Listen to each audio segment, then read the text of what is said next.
What's going on, guys? This is the Conner Rueca Show. You guys already know, fast-paced, 30-minute fireside chat. I'm here to bring on high-level operators. We don't do much of the fluff, right? We want you guys to come on here, listen, maybe you're on a car ride, and just get information to implement into your business today. We don't do the long bios.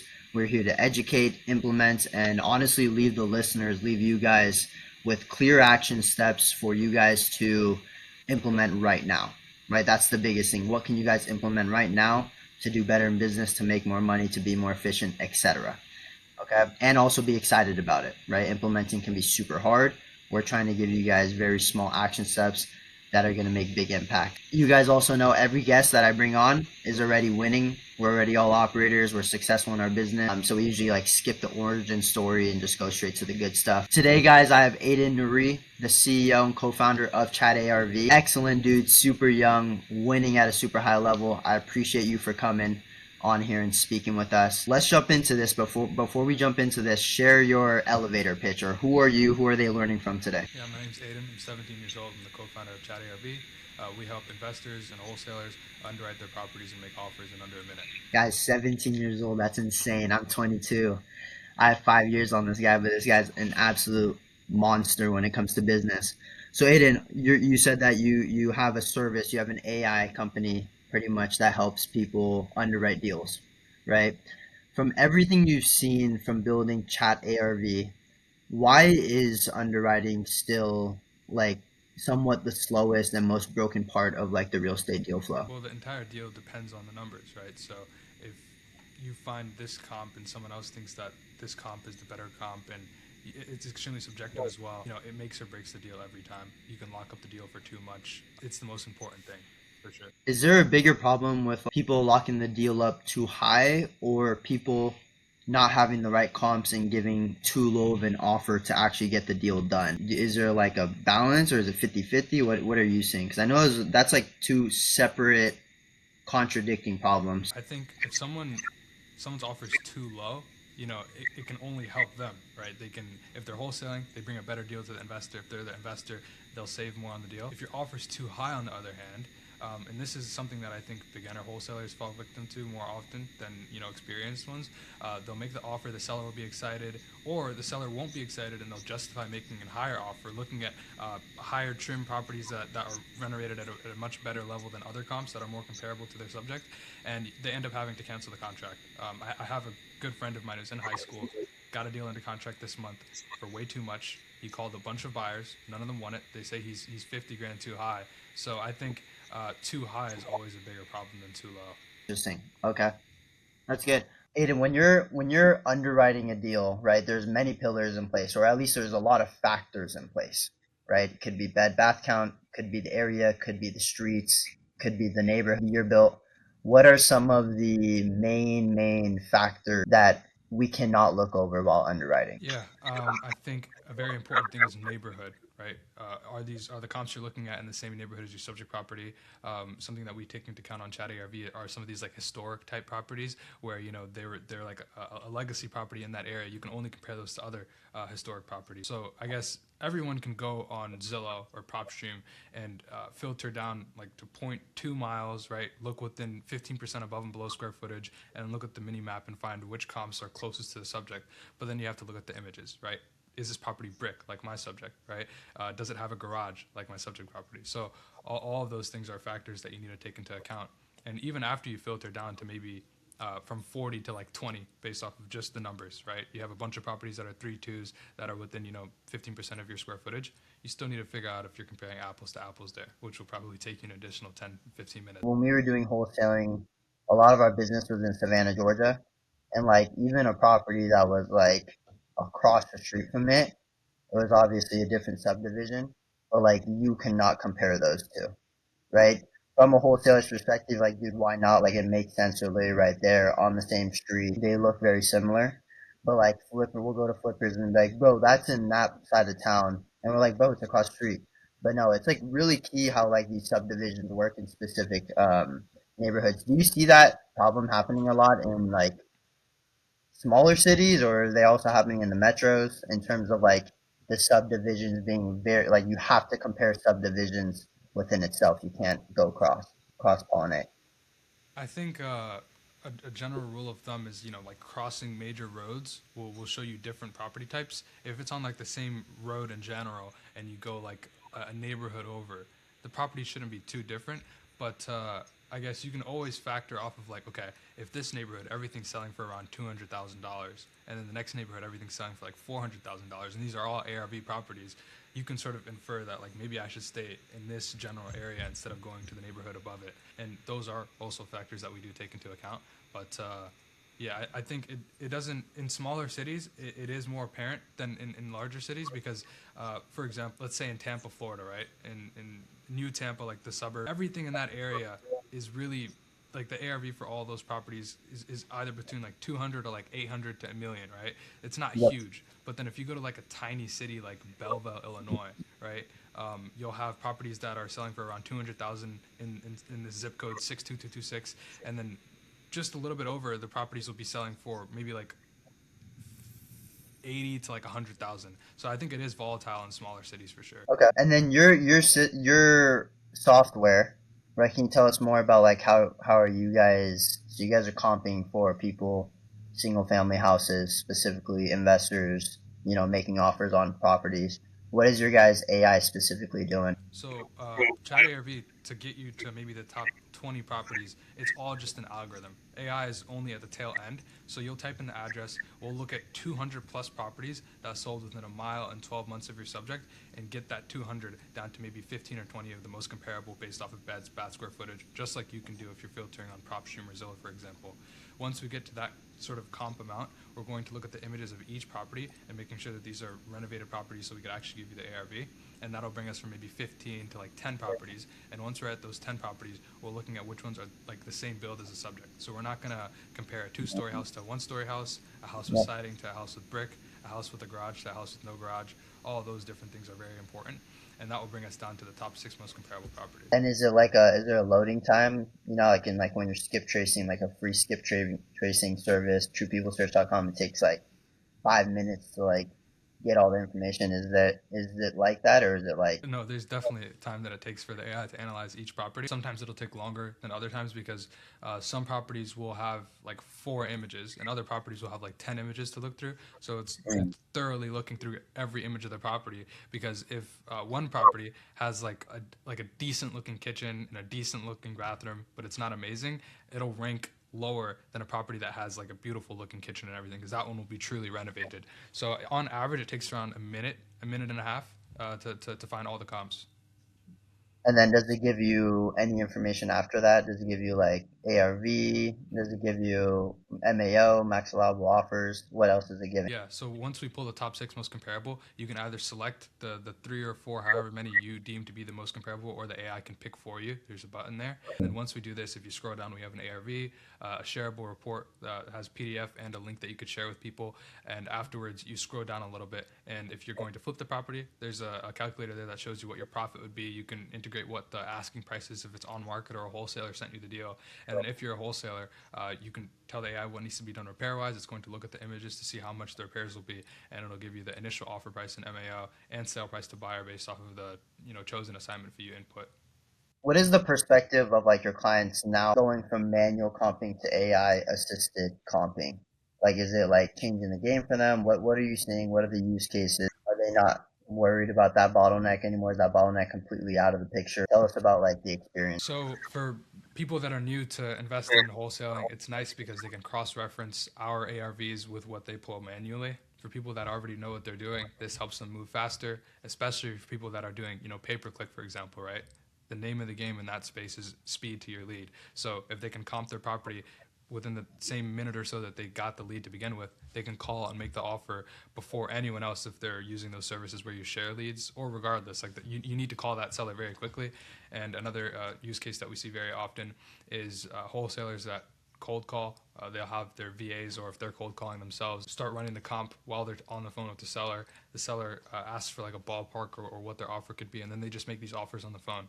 So I think the only way we're really helping them in a major way is helping them do what took them a while to do manually faster, and they just move on these deals much quicker. They know if it's going to be able to do something that they can work on for sure. Yeah, dude, I like when we were comping, bro. Like There was a point where we were bringing in around like 10 to 12 leads, not 10 to 12 leads, like 20 to 30 leads per day. And we'd probably get in touch with around 8 to 12 of them like within like the next few hours, and I would say like 50% of them wanted an offer right then and there. And what we would do is we would throw it into a stage that we have in closer control called needs underwriting. And what would happen is we would actually have an underwriter. We would have a VA underwriter and also my brother, and they would be hanging out in needs underwriting pretty much all day comping these properties. So like our acquisition managers weren't comping. We actually had like designated people comping properties, and they were also doing this. And there was a huge bottleneck, bro, in terms of like the acquisition manager qualifying the lead and then sending it to needs underwriting because we need our acquisition managers to keep calling people, right? We're all about volume, keep talking to people, put into needs underwriting. Then our guys on the underwriting side actually underwriting the properties. I would say it probably took them like 10 to 20 minutes each property, right? Which is like horrific. And then it'd get fished back to the acquisition manager to give a call. And what we've seen is that like sequence, acquisition manager to underwriter to acquisition manager, there was such a fucking crazy bottleneck. And like we'd come, like the day would end and be like, why is there like 14 properties in needs underwriting? Like these need to be underwritten. And we're like, all right, we gotta like get it done before the day ends so that ready tomorrow we can give these offers. But every single day, as we kept qualifying leads, that needs underwriting pile would just grow. I actually haven't heard many people like talk about that problem. Maybe we were just being way too analytical, being way too specific about it. But I'm sure like the bigger teams experience that. Would you say that's what you see as well? Like bigger teams are seeing that problem too, or is that kind of Well, different? our enterprise sort of clients, they have like really good systems, right? They have their acquisition reps that cold call these leads, and they have once the acquisition reps generate the lead, put it into their CRM, whatever. They have underwriters that go ahead and figure out what the deal's worth, and the underwriters are using Chat ARV to cross-reference, and then they put it somewhere in their CRM for needs offer, and then the acquisition rep or manager, whatever, goes and makes that offer. I'm talking more about before. Like before they had Chat ARV. Did you get like any of the feedback what they were going through? Were they kind of going through the same thing as us? Yeah, I mean, it depends on like what size of clients you're talking about, because some of these people that are doing like hundreds of thousands of dollars in assignment fees per month, their systems are done, right? That they're completely dialed. They were fine before Chat ARV. They're just using it to enhance. But I think there are a lot of people that are like doing multiple five figures a month that have that problem, where they'll just, I know guys personally that have their leads that they generate all day long, right? And then they have 14 leads or more in needs underwriting, and then them or their partners will underwrite those deals at night whenever they can't cold call, and then they just make the offers in the morning. So that's what I see a lot, and we've been able to get rid of that problem for people because they can just underwrite as soon as they get the lead. And then they're giving you the offer on the freaking on the Same day. qualifying phone call. Yeah. Or Oh, still, wow. I guess maybe they might hang up and call back, right? But it's still quicker. That's absolutely insane. What is the difference between like, because I've seen clients on closer control use just ChatGPT, and I'm like, okay, like use it. I've never used ChatGPT to underwrite a deal, but is it suffice? Is it good enough? Yeah. Well, like underwriting in general is broad, right? You can underwriting can just be math, right? On the numbers. Hey, ChatGPT, does this deal like pencil, right? Is it something that I'd normally do? That's fine, right? But whenever people say, I tell ChatGPT, find me comps for this deal, or what's the ARV for this property, that's where it's a problem, And I think it's bad because ChatGPT is not connected to any property data, right? So it's just gonna go on the web, see what properties show up. Maybe they'll look at like a Zillow listing or whatever, and they'll say this property is for sale in that same zip code. This property is for sale in the same zip code, and then they'll just say the ARVs, whatever, the average of like the first properties that it sees. But I I I just highly recommend against using GPT for generally just finding the worth of a property, because it doesn't have the connection to the data points needed to accurately value a property. Is it gonna like hallucinate and throw out random numbers, or it doesn't do that? Because I know it'll do that with like, let's just say like you wanted to get like some sources of evidence on some specific argument you're trying to make with a friend or something like that, and it'll throw like random documents at you that aren't actual real evidence. Do they also do that with numbers in terms of properties, or are they So taking? I wouldn't put it past it, right? I think I've seen and experienced that a few times. I imagine they're improving on ChatGPT every day, but I'm still in high school. I use ChatGPT for my math homework, and it does get it wrong. Damn. Damn, that's crazy. Okay, so clients are now using it more to just speed to lead, give offers faster. What are some stats you have to share in terms of like how that has impacted the business in the large scale? So we're at a little bit over 105,000 comps ran over the past 6 months or so. So that's pretty big. You know, people are generating a lot of comps. That's one of the only metrics that we're tracking actively. We added a feature recently where people can send to sellers. So I have yet to check out exactly how many people have done that. But we ran into a problem with Google recently where all of our emails are going to spam because people were sending the LOIs from the Chat ARV email. So I think if they broke our Gmail account, they're probably doing volume. Damn, that's awesome. And then like okay, so in the sales process, like something that we're super good at in automations, AI, nurturing that relationship with sellers, we still make sure that there is a place where humans make the final call, right? Or humans like give information. For example, if someone rejects your offer, you're going to put it into the offer rejected stage, but at the same time, you're also going to put their personality types. The human, there's four personality types: amiable, expressive, driver, analytical. We tell our clients put two.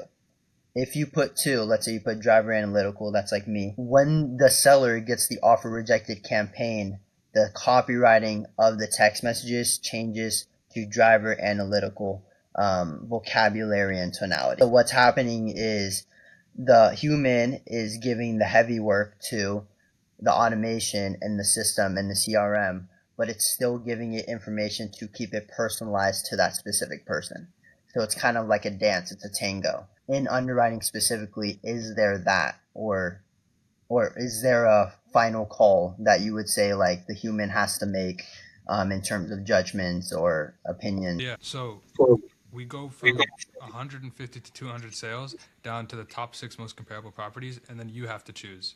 So like like like I said earlier, if you're on Zillow, PropStream, whatever source, the MLS even, you have to manually filter those properties down, and you get to decide what your comps are. In the perfect world, which happens more often than not with Chat ARV, the same three or four comps you would have chose will be uh, right there in our top six. So you have to choose those top six. We're not automatically choosing and generating an ARV for you. We're just helping you find the most comparable properties as fast as possible. So they then have to approve that and select the properties they deem to be the right comps. What's the reason you make the human choose it? There's just too much of a margin of error if we just choose the most comparable off of relevance because I don't know. I think there's all sorts of reasons why. If you look at all six properties, let's say that there's like a $50,000 range between the sale prices of them all. So whether or not you choose 123 Sesame Street and the two others on the top, or the three on the bottom, the ARV is really going to be the same. There might be something where, okay, this property here has the garage on like the same side of the property as me. It's on the same side of the street. Like there's so many random reasons why we should let people choose their comps themselves. And above all, I think it would just be a terrible idea if we completely automated it because just like closer control, right? There needs to be human input. That's fire. Are you guys also giving them like the insights of that, like the garage on the other side, like in some notes, or is it do they have to like click into the property and look at it themselves? No, the garage on the other side is like a pretty silly example. Like Yeah. this subject has an ADU, this comp doesn't. This comp is lakefront, the subject isn't. So like those are things that we show them on the screen, which should influence their decision. Yeah, it does off the sort of camera. Does that answer that question? I think. Yeah, no, I was just curious because like there could also still be human error there. I'm curious if you human error in terms of them like clicking the property, and I was just curious if you still give them support in terms of like, hey, this is number one recommended, this is number two, this is number three. Like, that's what I was asking. What would you say like people do wrong when they're trying to use AI with underwriting? I think that you should not just take what we provide and run with it. Or there's since we've launched, right, there are multiple other AI deal analyzers, AI comping tools that have came about. So I think it's important to note if you see comps, the sale prices, anything, if anything looks too good to be true, cross-reference. Go on Zillow, go on PropStream, go on the MLS. There's no reason to do a bad deal, make a bad offer because you were too lazy to go and cross-reference. I think these AI tools are just supposed to make people faster and more effective. So I'd say don't let it cloud judgment in any way. I love that. Same with us. We say the exact same thing, cross-reference everything. You know what I mean? Cross-reference. Oh, I just had a fire question. I totally forgot about it. But I think you off the camera, you know some of them, right? Not really, to be honest. We haven't been talking to too many AI comping. I've been telling clients Chat ARV, like they're the most prominent, what I've heard, and obviously we're affiliated with you, so we have you guys in our system. We're trying to get you guys native in the system, but also I've been telling people like, I don't even if you're not using Chat ARV, I would just comp it yourself, but use Chat GPT to get an understanding of the area. Like I'll tell people like something that we're trying to do. We're trying to make it so that whenever someone's calling a property, we have some AI to search the address of the property and get like the local sandwich spot nearby because a lot of our guys are virtual. They really don't know the neighborhoods. Local sandwich spot of where's the Starbucks, where's the closest McDonald's, where's the schools, and they can reference that on the phone calls. So like that's how like we're leveling up right now. We're trying to make it so that we personalize the selling experience for the seller as much as possible, even though you're 2,800 miles away, right? You're in California, the deal's in Georgia. That's where closer control is getting to, personalization. Where would you say Chat ARV is going to get to going into like mid-year of 2026? Yeah. So we're going to dive heavy into helping you decision make on your deals. So that's where I would say sales processes and CRMs are going to get to. You know what I mean? Like the biggest thing is personalization, right? AI bots are literally going to be calling these sellers. It's going to be annoying as fuck. They're not going to know who's a human, who's not. So how do we differentiate? Personalization. How is like comping going to get better throughout the year? Yeah. So with the large sample size of properties that we have as comps, people give us a thumbs up or thumbs down every time they input an address. They tell us why it's a good comp, why it's a bad comp. We've had over like 500 feedback calls over the past few months. We have a lot of information and insights on how to improve our system, and we're making slight tweaks to our algorithm every single day, which is marginally increasing our accuracy at any given moment in specific markets and nation. So I think that in general, we're just trying to optimize for being better accurate every day as best as we can, right? So disclosure access is coming this month. We're going to have data in Texas finally. Thousands of people that weren't able to use Chat ARV beforehand will finally be able to use it. So that's something that I'm super excited about. That's fire. So you're getting the non-disclosure states, which is huge. That's like Texas. What other states are non-disclosure? Some of them are kind of irrelevant, get Yeah, Idaho, Alaska, but then there's yep, some like Alabama, and some of those states are partial disclosure. But the most important one is Texas. yep, 100. You guys are gathering the data, which is huge. We just started doing that for our clients.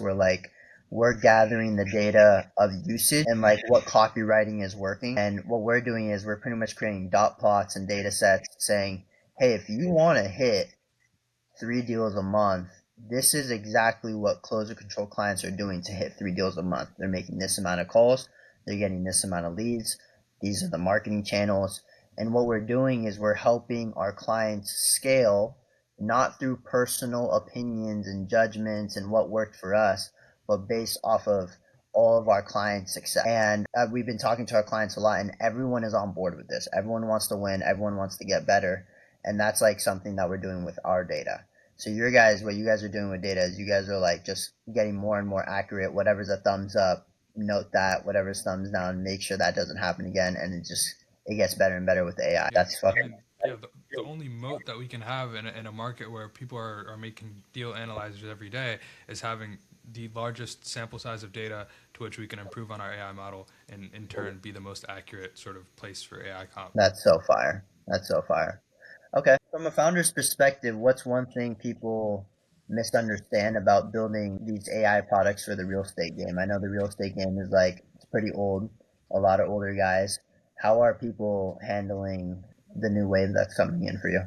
I think usually, like throughout the past like 20 years or so, most tech solutions have been they've came from like a personal problem. There's been passion behind it. People were working really hard on the solution, and in today's day, AI has enhanced people's ability to create micro solutions, right? People who normally wouldn't be able to solve problems are creating solutions. And with that, I think there's like a saturation with all these tools, right? There's a different tool for people to use every day.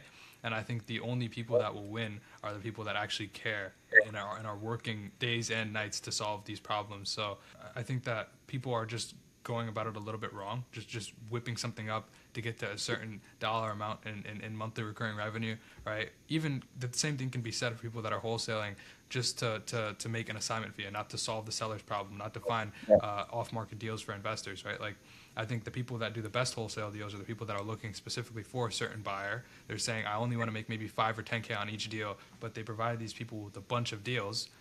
And, you know, they're actually adding value, right? But the people that don't last in wholesaling are the people that come into it, try for a month, don't get a deal, and then they quit and then start drop shipping, you know? So it just has to be value first, you know? I agree. Yeah, value first is huge. It's like, you're right, because a lot of these AI companies now, they're all fabulous. Like, they're all helping people, they're creating value. But it's also like just like whipped up different AIs put together. Like, even a lot of our products, like, we're just bringing different AIs from different places, packaging it up, making it nice, making it specifically for real estate wholesalers and selling it. But we have like the back end of it, you know what I mean, to handle it. But yeah, I think that's something that we should all be aware about. What would you say has been the hardest decision you've had to make as a founder building in the AI real estate industry? I think the hardest thing for me and my co-founder was sacrificing school to work on the company. I left high school. My co-founder deferred college. So the mission is to solve this problem for people, and it requires some level of sacrifice, you know? I love it. Same with us. Same with us, bro. Like Reed, my youngest brother, he's technically still in college. He's running the University of Arizona online asynchronous school, but like he dropped out of UC Riverside when he was a sophomore. I was like, bro, finally, thank goodness. I should have done that too. Okay, that's fine. What does it look like to use Chat ARV, by the way? Like, what's the pricing? Can you share the pricing? How soon can they use it? Yeah, let me look at the closer control discount real quick. 30% off for the first 3 months, right? I believe so. Okay, yeah. So Chat ARV is $89 a month for the base plan. Anyone who uses closer control has 30% off for 3 months, so it'll be around 25. But yeah, with that you'll have around 100 comps a month, and you can comp single family properties in all disclosure states, non-disclosure states coming at the end of January. Fire. Let's go. Yeah, guys, I'll put all the information in the chat. Guys, this is Aden, 17 years old. For people who want to follow you, get to know you, see what you're building, your brand, learn more from you, where should they go? Yeah, my Instagram is Aden.Nurie. And then does Chat ARV have an Instagram as well? Yeah, the Chat ARV Instagram is chatarv.ai. Awesome. Cool, brother. What's something that you can leave us off with? If your business still doesn't have AI implemented in 2026, you're going to get left behind. Wonderful. Okay. Aden, thank you so much. This was super clean, thoughtful. I know a lot of people are listening to this. Guys, implement as soon as possible. At ARV, underwriting with AI, it can be done like that. Your problem can be solved so quickly. You wouldn't have to go through the bottlenecks that I go through and what you're probably going through right now. Let's change it. 2026 is all of ours year to make it happen, to see $1 million in the bank account. Aden, I appreciate you for breaking down how AI fits into the real estate operations. I appreciate you so much. Thank you, brother.